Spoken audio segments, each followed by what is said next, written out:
ಗುವಾಹಟಿಯ ಬರ್ಸಪುರ ಕ್ರೀಡಾಂಗಣದಲ್ಲಿ ನಡೆದ Rajasthan Royals versus royal Challengers Bengaluru ನಡುವಿನ ಪಂದ್ಯದಲ್ಲಿ ಆರ್ಸಿಬಿ ಸೋಲಿನ ರುಚಿ ಕಂಡಿದೆ. ಆರ್ಸಿಬಿ ವಿರುದ್ಧ ಭರ್ಜರಿ 6 ವಿಕೆಟ್ಗಳ ಜಯ ಸಾಧಿಸುವ ಮೂಲಕ ರಾಜಸ್ಥಾನ ರಾಯಲ್ಸ್ ತನ್ನ ಗೆಲುವಿನ ನಾಗಲೋಟ ಮುಂದುವರಿಸಿದೆ.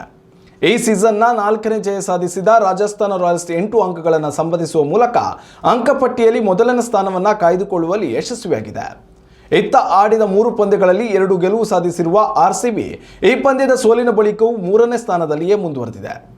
ಪಂದ್ಯದಲ್ಲಿ ಮೊದಲು ಬ್ಯಾಟಿಂಗ್ ಮಾಡಿದ ರಾಯಲ್ ಚಾಲೆಂಜರ್ಸ್ ಬೆಂಗಳೂರು ತಂಡ ನಿಗದಿತ 20 ಓವರ್ಗಳಲ್ಲಿ 201 ರನ್ ಕಲೆ ಹಾಕಿತ್ತು. ಬೃಹತ್ ಮೊತ್ತದ ಗುರಿ ಬೆನ್ನಟ್ಟಿದ ರಾಜಸ್ಥಾನ ರಾಯಲ್ಸ್ ತಂಡ ಇನ್ನು 12 ಎಸೆತಗಳು ಬಾಕಿ ಉಳಿದಿದ್ದಾಗಲೇ 4 ವಿಕೆಟ್ ಕಳೆದುಕೊಂಡು ವಿಜಯದ ಪಥಕ್ಕೆ ಹಾರಿಸಿದೆ. 15ರ ಪೌರ ವೈಭವ್ ಸೂರ್ಯವಂಶಿ ಬ್ಯಾಟಿಂಗ್ ಅಬ್ಬರಕ್ಕೆ ಆರ್ಸಿಬಿ ಕಂಗಾಲಾಗಿ ಸೋಲನ್ನು ಒಪ್ಪಿಕೊಂಡಿತು. ಆರ್ಸಿಬಿ ಬೌಲರ್ಗಳ ಮೇಲೆ ಅಕ್ಷರಶಃ ಸವಾರಿ ಮಾಡಿದ ವೈಭವ್ ಸೂರ್ಯವಂಶಿ ಎದುರಾಳಿ ಟೀಮ್ ಆಟಗಾರರ ಜಂಘಾಬಲವನ್ನೇ ಉದುಗಿಸುವಲ್ಲಿ ಯಶಸ್ವಿಯಾದರು.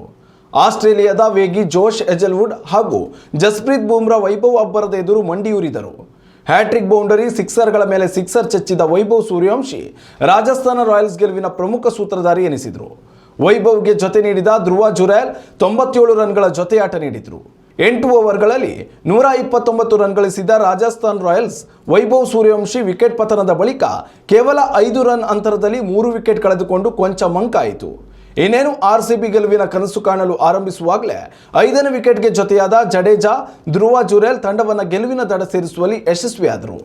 ಉತ್ತಮ ಸಂಸ್ಕಾರಯುತ ಶಿಕ್ಷಣದೊಂದಿಗೆ VSS English medium CBSE school Udupi Muddur.